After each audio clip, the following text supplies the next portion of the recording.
En los primeros 200 años de nuestra historia, Mendoza fue la capital de la provincia de Cuyo del Reino de Chile.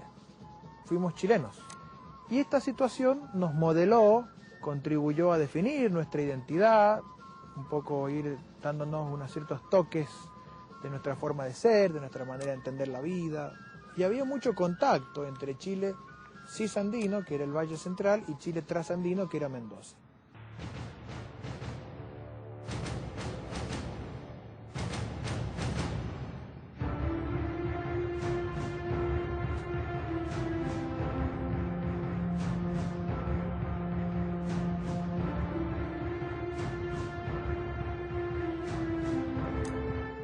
Mendoza lleva tanto tiempo argentina como lo fue chilena. Es que desde su fundación en 1561 y por más de 200 años, nuestra provincia perteneció a ese reino. La montaña no era un obstáculo que se interpusiera a los estrechos lazos culturales, políticos, sociales y religiosos entre Chile cisandino, constituido por el Valle Central, y Chile trasandino, formado por Cuyo, vínculo del cual aún quedan algunos resabios en el lenguaje. Hasta 1776, cuando un mendocino realizaba un pleito judicial, el tribunal máximo era la Real Audiencia de Santiago de Chile, y era muy frecuente que los arrieros cruzaran la cordillera permanentemente para conectar las dos bandas del Reino de Chile. Esta situación cambia a partir de 1776, cuando se produce la creación del Virreinato del Río de la Plata. Mendoza es desprendida del Reino de Chile y subordinada a la autoridad del virrey con sede en Buenos Aires. ¿Por qué este cambio? ¿Cuáles fueron las razones para crear el Virreinato del Río de la Plata? A mediados del siglo XVIII, el Imperio Español, al igual que lo hizo Portugal, decide realizar una serie de reformas para detener su decadencia económica y prevenir el peligro de ataques por parte de otras potencias europeas a las ricas posesiones americanas. Estas reformas fueron tan efectivas que algunos autores hablan de la reconquista de América por parte de la corona española. Existieron reformas económico-mercantiles que tuvieron el objetivo de crear en las colonias economías más complejas y asegurar la complementariedad con la metrópolis. A fines del siglo XVIII, las reformas borbónicas en realidad estaban destinadas más que nada a ser fiscales, administrativas, políticas, entender de las grandes cosas, pero también estuvieron destinadas a controlar a la sociedad, sobre todo la gente del pueblo. Como resultado de este tipo de reformas surgieron dos virreinatos más, el más nuevo de los cuales fue, justamente, el Virreinato del Río de la Plata. Esta nueva entidad administrativa se armó con zonas que antes habían pertenecido a otras jurisdicciones. Se incluyó el Alto Perú, que había dependido directamente del Virreinato del Perú, y Cuyo, que había dependido del Reino de Chile. Las otras jurisdicciones que integraron el Virreinato del Río de la Plata hasta la Revolución de Mayo de 1810 fueron Buenos Aires, Paraguay, Salta, La Paz, Charcas, Cochabamba y Potosí, juntamente con las gobernaciones de Montevideo, Mojos, Chiquitos y los pueblos de las misiones guaraníes.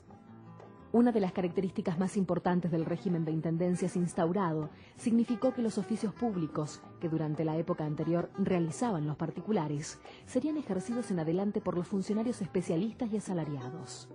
Con la reforma administrativa, entonces, se limitaba el acceso a cargos por vía de la herencia, compra y nepotismo, que habían sido habituales en el periodo anterior y que no serían desconocidos en las etapas posteriores.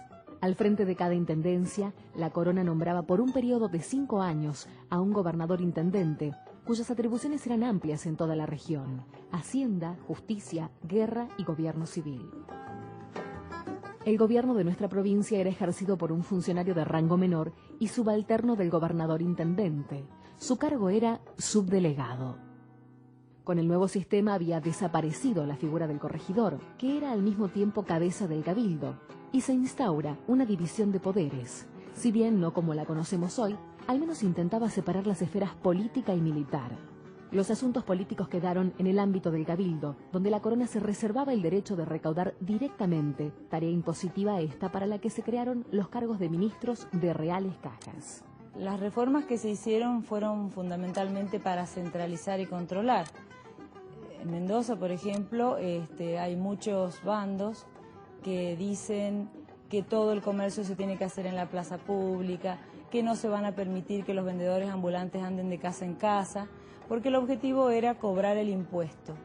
Y por otra parte, por ejemplo, se le aumentan los impuestos a las pulperías y hay restricciones, de manera que cualquier cosa implicaba un decomiso de las mercaderías y con eso una fuente de ingreso para el cabildo y para las cajas reales. En tanto, el poder militar pasó a ser comandado por un nuevo funcionario denominado comandante de armas, cargo que supo ocupar don José Francisco de Amigorena en 1784. Con la nueva distribución del poder, el gobernador-intendente representaba los intereses de la corona, mientras que el cabildo se encargaba de los locales. Estaba integrado por los vecinos de la ciudad y criollos, eran criollos. Esto hasta que con las reformas borbónicas se tienen que instalar funcionarios españoles y ahí es cuando empiezan a haber ciertas rivalidades entre criollos y españoles. Estos intereses hicieron que las relaciones entre el cabildo y el gobernador-intendente debieran soportar momentos de cierta turbulencia política. ¿Cuáles eran los festejos populares en la Mendoza colonial? Lejos de la vendimia y los festivales de verano, lo religioso y lo político constituían el motivo de los festejos populares coloniales. No todo era trabajo, también habían distracciones públicas y de esas se encargaba de organizarlas el cabildo. Corridas de toros, por ejemplo, seguidas de bodegones, se festejaban los cumpleaños del rey, casamientos de los hijos del rey o nacimientos y, por supuesto, las festividades religiosas, de las cuales la más importante era el Corpus Christi. Además, desde aquella lejana época se conmemoraba, como hoy, el 25 de julio, la celebración de Santiago Apóstol, el patrono de Mendoza, en una fiesta simbólica que representaba la obediencia al rey y a la cruz.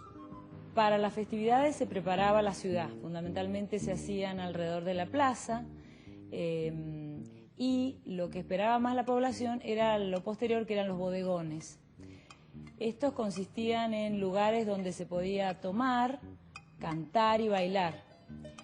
Pero el cabildo siempre estaba atento a que no hubieran desmanes. Se prohibía terminantemente que la gente paseara después de las 8 de la noche y mucho menos que estuvieran los bodegones abiertos.